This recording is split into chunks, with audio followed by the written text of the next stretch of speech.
Keyboard Ninja is a much more polarizing figure than I am. You'll get lots of feedback. All right, so what I really want to do is I want to get into. I think a lot of people aren't aware of the new thing. So point two on the Yes. outline here. The DPS changes and the healing changes and the tanking changes when it comes to buffs and debuffs and what we're contributing to the operations group. Since you put this together in the outline, Oofalong, go ahead and work your way through. But Keyboard Ninja, Okay. feel free to interject any thoughts you have as we're passing through this information. And then at the end of the day, I actually have a huge question for you, which is if we are trying to maximize, min-max our gear, does group makeup end up changing what our min-max gear is? But let's do that at the end. All right. So just as a background for people, or I guess the change that came in 3.0, I think there were two changes to note. One is that 4 of the 8 advanced classes got a boost to help the raid damage somehow, whether it was increased critical chance, increased primary stat. You heard Keyboard Ninja mention them as, maybe it was the poor man's bloodthirst or something like that. So there was that change. So suddenly it made sense, or suddenly, stacking lots of Marauders or whatever didn't make sense for bloodthirst anymore because there's value from other classes. The other thing that they did to try to promote diversity in group makeup is every class now applies 2 different damage boosts, or 2 healing boosts, or tanking boosts. So everybody's got 2 of them. From a damage perspective, there's a total of 7 different qualities. They're beatdown, marked, susceptible, vulnerable, sundered, assailable, and overwhelmed. Each one of those provides some type of increased damage on the target that buff is applied.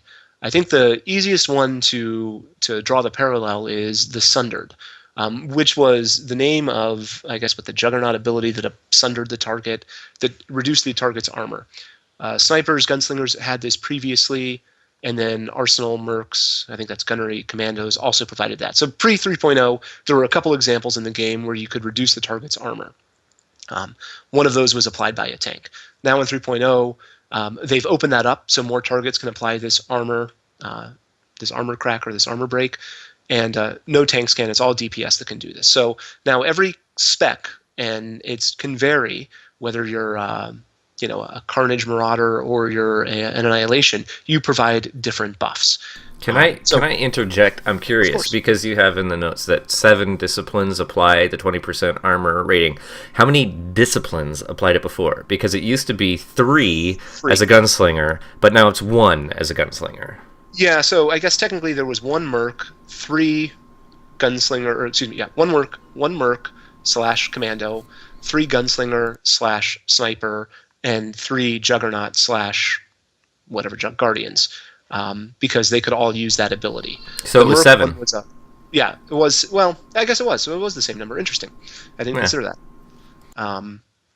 The only thing I think that's noteworthy about that now is that it is, I think, the most common. Here, I'm trying to link my Google Doc that I created to share this. I'll post it in your Twitch thing there. You have links deleted, so I can't send it to you. But it is still the most common one. I can do it for you, actually. Okay. So Sundered is the most common. It reduces the target's armor by 20%. That has existed in the game. The other interesting ones, so then there's 4 that boost a specific damage type. So the different damage types in the game, attack types, are a melee attack, a ranged attack, a tech attack, or a force attack. So every one of your attacks is one of those 4 things. In fact, you're either melee and force, or you're ranged and tech. And then some classes only focus on one area of it. So there's a buff that will, or a debuff, I guess, technically applied to the target that increases damage by 5% for that specific type of attack.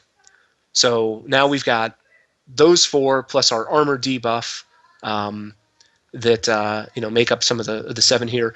The other one that they changed, so armor, why the armor debuff is important for most people, is that it mitigates, switching now from attack type to damage type, armor will mitigate energy and kinetic damage. Attack type and damage type are independent from one another. There are lots of examples where there's different combinations of them, but armor mitigates kinetic and energy damage. The other damage types that's in the game is internal or elemental. So what they did is they added a buff that's called Assailable, which increases the internal and elemental damage by 7%. Coincidentally, we could think about the armor rating for bosses as about 35%. By reducing that by 20%, you're reducing it to about 28%. So you have effectively a 7% difference in the damage now from mitigatable attacks. So just wanted to point out that the internal elemental is approximately equivalent to the armor, or to the impact that the energy and kinetic gain from the sundered target. Yeah, it's very So close. The kinetic energy is about 7.5%, and the internal elemental is 7%. So it's really, really right in there. yeah, and then the final one is out there is this concept of Overwhelmed. It increases all AOE damage by 10%. So those are the 7 different ones. Again, Beatdown, Marked, Susceptible, Vulnerable, Sundered, Assailable, Overwhelmed. And now you will apply them based on which spec you are. As you said, Sundered seems to be the most common.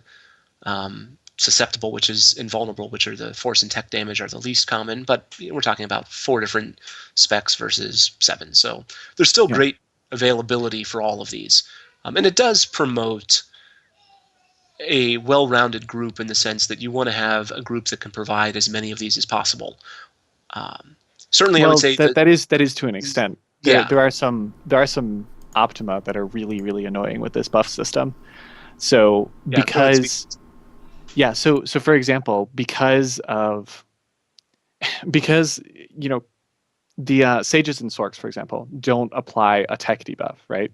And they don't benefit from a tech debuff. They don't benefit from a range debuff. So the way that the debuffs are grouped tends to favor, like, if you have like one force using class in your group, you probably want 4 force using classes in your group, because you want to kind of narrow that down. And you don't have the tech debuff, but you don't care because no one does tech damage. Or no one has tech attacks, right? If you have one tech user in your group or one ranged user, all of a sudden you just want like all tech classes. And because of the way that the debuffs work, and because of just how the damage profiles are, unfortunately the tech classes have a bit of an advantage here. Now, does that also correlate once you start taking into account the buffs as opposed to the debuffs? No. And that's where things get a little bit more balanced. So specifically, if Bloodthirst were not a thing, the optimal raid inspiration on the pub side, right? Yeah, inspiration on pub side. So Bloodthirst less inspiration. If that wasn't a thing, then the optimal group composition in terms of buffs and debuffs would be 4 tech classes, right? You'd probably have sniper, mercenary, and a couple of power techs, depending on what you wanted to do. Maybe you could run a rather than running a power tech, maybe you could run an operative. But let me just interject. You missed out on Bloodthirst then. Yeah, I was just saying the reason that you would have the 4 tech is because you have access to all 4, or I guess 5 of the different buffs that will boost you. So you'd cover everything with that composition. That's just to make that clear as to why the tech one appears so attractive. It's because you have access to all 5 of the different buffs that would be applicable to you, i.e., not the force and not the melee buff. Mm-hmm.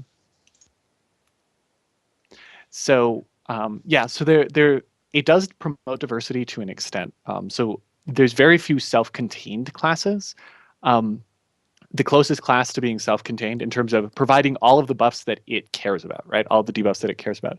The closest class to being self-contained is a sniper, because they apply the range debuff and they apply the armor debuff. So if you're in marksmanship specifically, you have a little bit of internal elemental damage from corrosive dart, but it's like 2.3% of your total damage output. So it really doesn't matter as much that you're missing the tech and elemental. Another really, really self-contained class is lethality operative. So lethality operatives provide the tech debuff. They provide the internal elemental debuff. 86% of their damage is internal elemental and tech. The remainder of it is range damage and kinetic energy. So, I mean, they're missing out on the buffs for the ranged kinetic energy, but that tech/internal elemental stuff is all buffed by their own debuffs. So, they're very, very self-contained there. But most of the classes have a really strong reliance on other buffs. So, for example, if you're A really, really good example is if you're an engineering sniper. Most of the majority of your damage, but not a vast majority, but the majority of your damage falls into the tech and internal elemental category. You don't buff internal elemental damage. You don't buff tech damage. So having those debuffs in your raid really, really, really, really, really helps you, but you can't provide them yourself. All right, so maybe we should address the changes to the buffs. Yeah, so the changes to the buffs are basically used to be where Marauders and Sentinels had this amazing offensive cooldown, right? That buffed everybody in the raid's damage. So Bloodthirst and Inspiration, right? And so for certain fights, they were basically mandatory, right? They were guaranteed a raid slot. Back when 2.0 dropped and in the Nightmare TFB, Nightmare SNV tier, Severity Gaming was kind of infamous for this, where they would just stack like 8 snipers, or 8 gunslingers rather, and then, well, it wasn't actually 8 gunslingers, but it was like 7 gunslingers, 1 commando, and 2 sentinels, right? So you get inspiration for everybody, you had the armor debuff, and then you just stack gunslingers to the end of the world. And that was, but they wanted to get rid of the sentinels, and in fact, on some fights, like post-nerf Nightmare Dreadguard, they did get rid of the sentinels, but they were there just to be, they were there primarily just to be inspiration buttons. Now, different classes have different buffs, and this has been spread out in such a way that the utility is a little bit more normalized. So Inspiration Bloodthirst has been nerfed a bit. Not much, but it has been nerfed. And it's still exclusive to Marauders and Sentinels. Commandos and Mercs get a nearly equivalent buff that buffs Alacrity rather than just being a flat damage increase. So it's 10% Alacrity for 10 seconds. Operatives and Scoundrels get a 10% crit buff for 10 seconds. And Sages and Sorks get a 10% primary stat buff for 10 seconds. So these obviously don't have quite the same value, but all of these different classes now have these. So suddenly it's, suddenly if you want to maximize that, you have to do other things. And, maybe that Marauder that you have in your group who really prefers playing his Merc, you could actually let him play his Merc because you don't need him to press Bloodthirst anymore. You can allow him to press the Alacrity buff instead. Those sorts of things are kind of cool. So I think maybe you guys would disagree with this, but this concept of class stacking, I always viewed it as it was a crutch that people relied on when they were unable to clear the content themselves. And I think I'll cite, I think everyone agrees that the pre-nerf Nightmare Dreadguard was the tightest DPS check, the hardest encounter that we've seen in Star Wars. And that was first cleared without a Marauder for Bloodthirst. So while they've absolutely been used to justify bringing a Marauder throughout much of the game's history, in reality, that was compensating for players not being as good as they needed to be. And that's not necessarily a dig on the players and saying just get better, but just that the game was maybe tuned a little higher for the audience that plays this game. The exception being way back in the day when a commando's armor pen stacked amongst themselves. Yeah, that was so broken. 46k Heatseeker missiles. Okay, yeah, so that one was definitely broken. So there's certainly, I would definitely say that in general, but the thing is I like that they've really, rather than homogenizing, they've diversified a lot and added so much that it makes this a much more interesting conversation. And on top of that, I would have to agree with you. I think it was an artificial construct built based off of public perception and general inability.